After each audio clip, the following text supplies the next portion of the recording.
Hello Sylhet, চারপাশে পাহাড় আর পাহাড়। এই যে মেঘালয় রাজ্য ভারতের, আসলে এই যে সিলেটের বিছনাকান্দি। হ্যালো সিলেট, ও অসাধারণ একটা জায়গা।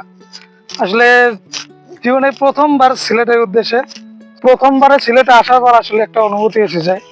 আসলে বাংলাদেশের এত সুন্দর সুন্দর জায়গা, এর মধ্যে সিলেট অন্যতম। যে আমাদের যে 7টা বিভাগের মধ্যে যে অন্যতম একটু সেরা বিভাগ হচ্ছে যে সিলেট বিভাগ। তো এই সিলেটের সৌন্দর্য আসলে কি, এটা দেখার জন্য এসে ঢাকা থেকে সিলেটের উদ্দেশ্যে রওনা।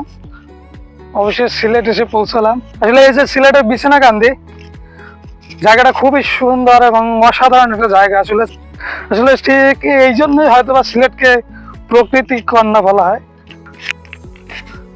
মানে চারপাশে দেখেন, মানে চারপাশে পাহাড় আর পাহাড়। এই যে মেঘালয় রাজ্য ভারতের, অসাধারণ একটা জায়গা। আসলে বাংলাদেশের সৌন্দর্য কি জিনিস আসলে ঘুরতে না গেলে আসলে বোঝা যায় না।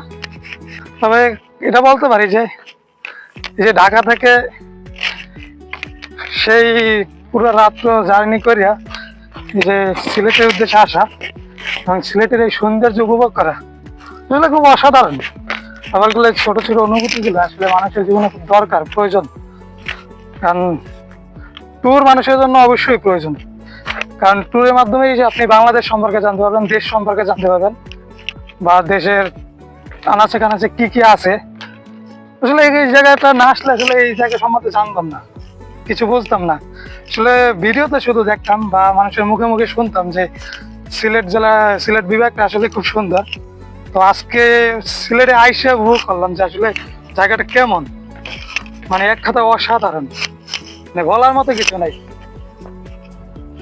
প্রকৃতি এত সুন্দর হতে পারে, মানে পাথর এগুলো সব। তবে খুব ভালো লাগতেছে আসলে। অফিস ট্যুর, আমার ফ্রেন্ড সার্কেল নাই, সবই সিনিয়র। তারপরও আলহামদুলিল্লাহ খুবই ভালো। এই জায়গা সম্পর্কে, সিলেট সম্পর্কে যে একটা ধারণা ছিল, সিলেট কেমন বা খুব জানার আগ্রহ ছিল, আকুতি, ওগুলো খুব অসাধারণ, যা ভাষায় প্রকাশ করা। আর বিশেষ করে এই বিছনাকান্দি, এটা পরিচিত মানুষের কাছে এই জন্য, এই যে ভারতের মেঘালয় পাহাড়, এই যে পাশে দেখতেছেন, এটাই ভারতের মেঘালয় পাহাড়। তো খুব অসাধারণ, যা বলার মতো নয়।